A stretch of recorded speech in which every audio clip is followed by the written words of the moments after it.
Tuesday the 30th of November. Yesterday we removed all the dirt around. It was probably 3-4 loads of truck. And today we're ready with the pump to move all the concrete all the way to the front.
Today is Saturday 4th of December and we're installing the floor already.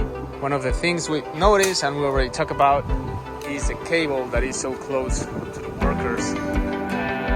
Some of the areas are exposed. We're gonna have to dig it underground all the way to the house.